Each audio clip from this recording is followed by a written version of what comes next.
자, 여러분 안녕하세요. 반갑습니다. 정함입니다.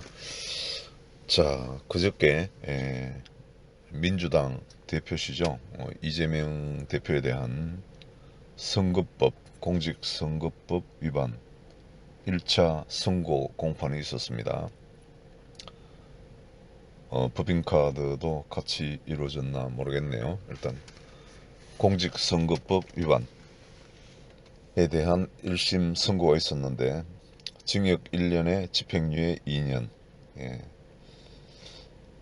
이 사실상 이 판결이 확정된다면은 그분 정치 인생은 끝이 납니다. 이 판결 하나만으로도 앞으로 이제 줄줄이 사법 리스크가 기다리고 있죠. 자, 근데 저는 뭐 민주당도 아니고 국민의힘도 아닙니다. 아닌데 이제 역학하는 사람이니까 저는 이분의 사주를 가지고 한번 말씀을 드려볼까 합니다. 그 전에 제가 이재명 대표에 대한 사주를 올린 적이 있습니다. 이분이 일주가 을류 일주예요. 을류. 일간이 을목입니다. 을목인데 그 저번에 올린 영상 한번 참조해 보시면 되겠네요. 그죠? 이 을목 일주인데 그 영상에서는 제가 뭐라고 말씀을 드렸냐면은 이분은 사주 구성은 을목일주인데 물상으로 볼 때 왼쪽 옆에 시간에 있는 병화가 이 을목이 목생화가 되어서 불이 붙고 그 다음에 을목 옆에는 또 간목이 있습니다. 간목.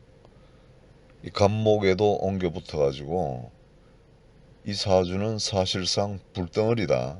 천간 전체가 불덩어리가 되고 또 그 기운은 어떠한 작용력을 가지는가라는 대목에서 이분이 가지지 않은 어떤 역량에 대한 행세를 하려는 그런 기운으로 드러난다. 이렇게 이야기한 적이 있습니다. 그래서 이 물상으로 볼 때 그렇게 봐줄 수도 있고 또 을목으로 볼 수도 있습니다. 을목으로 그냥 을목으로 원래 사주가 을목이니까 을류일주니까 자, 뭐 을목이 갑진년을 맞았어요. 세운에서 을목과 간목의 관계가 어떠한가? 인터넷에 보면은 뭐 을목이 간목을 만나면은 급제가 되고 신약 사주라면은 좋고 그죠? 신강 사주라면 나쁘다.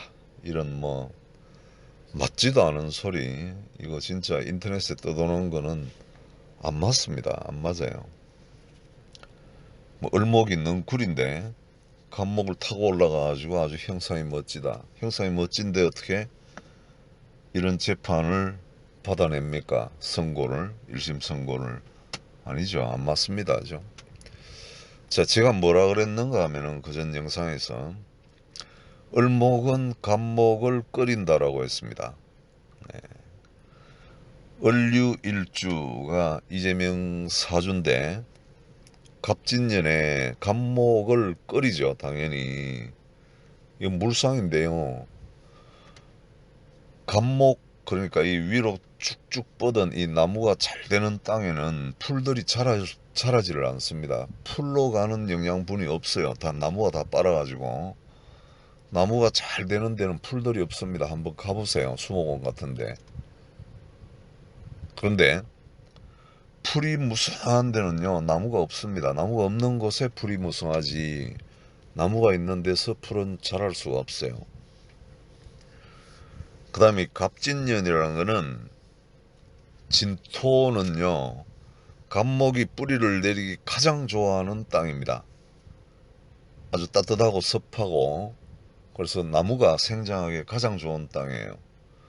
자, 을목이 갑목을 끓이는데 갑진년이 와서 안 그래도 갑목을 끓이는데 그 갑목이 아주 융성해집니다. 아주.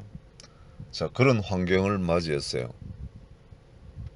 그리고 또 다른 관점으로 보면은 이게 일간만 놓고 볼 때 복음이죠. 복음.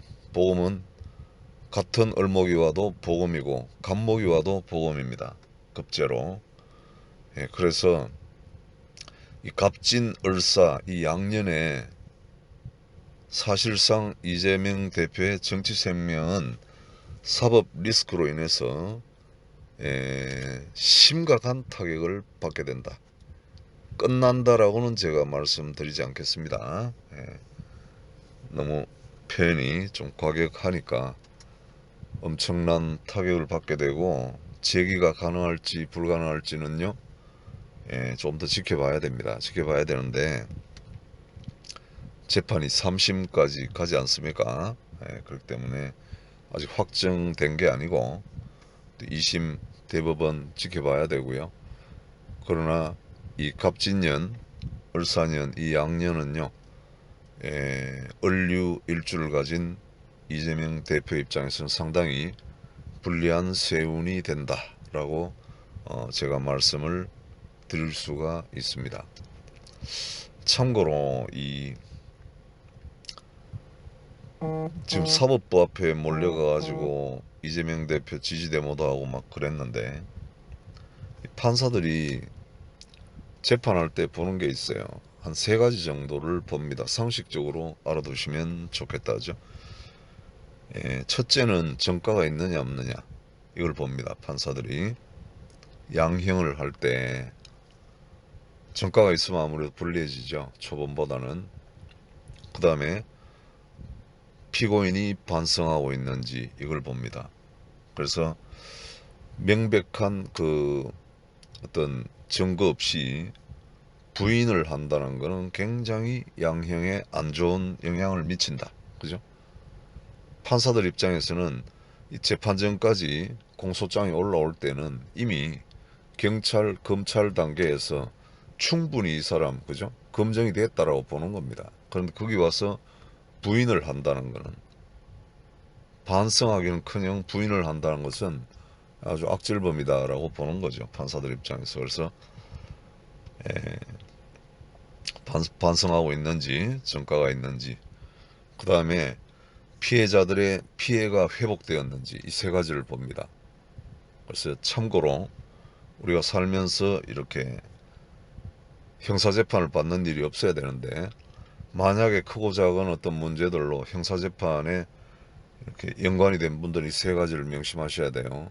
그래서 정가가 있는가 없는가, 또 반성하고 있는가 없는가, 그 다음에 피해자의 피해가 회복이 되었는가 아닌가, 이 3가지를 가지고 양형을 합니다. 판사들이. 그래서 반성문 막 쓰는 사람들이 그런 거예요. 그죠? 반성하고 있다는 걸 나타내려고 하고 또 합의를 시도하죠. 피해자들하고. 뭐 합의가 안 되면 공탁이라도 걸고 하는 이유가 그런 데 있는 겁니다. 근데 이제 공직선거법이라는 거는 국민들을 상대로 피해자가 국민이 되는 거죠. 정확한 정보를 알아야지 이 투표권을 행사하는데 장애가 없는데 거짓말을 함으로써 그 공직선거에 있어 가지고 그 피해자들은 국민이 되는 겁니다. 그죠? 그런 취지의 판결문이 나온 걸로 알고 있습니다. 아무튼 이 이재명 대표의 사주와 연관해 가지고 제가 말씀을 드린 겁니다. 순전히 학술적인 내용으로 말씀을 드린 거고 뭐 다른 오해는 없으시기 바랍니다. 자, 오늘 여기까지 말씀 올리겠습니다. 감사합니다. 행복하십시오.